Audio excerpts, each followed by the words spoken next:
In the scorching summer of 1799, a young French soldier named Pierre-François Bouchard, stationed in Egypt as part of Napoleon Bonaparte's army, unearthed an unusual black slab during the construction of a fort near the Nile Delta.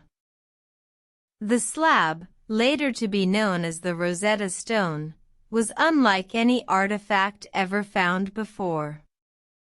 Inscribed with 3 scripts, hieroglyphs, demotic, and Greek, it held the key to deciphering the long-lost language of ancient Egypt. Baffled by the stone's inscriptions, Bouchard sent it to the scholars in Cairo. There, a French officer named Jean-François Champollion would later study the artifact, captivated by its potential. Champollion, a brilliant linguist, devoted years to deciphering the hieroglyphs on the stone.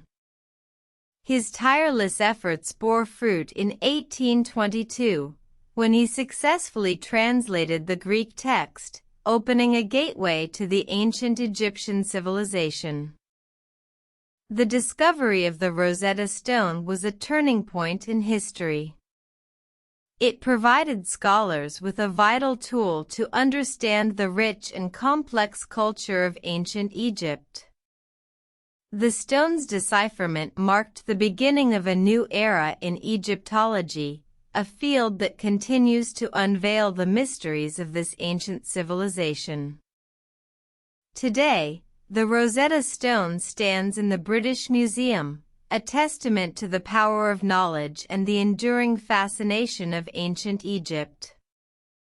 Its discovery serves as a reminder of the past, a bridge connecting us to the great civilizations of antiquity, and a beacon of hope for future discoveries yet to be made.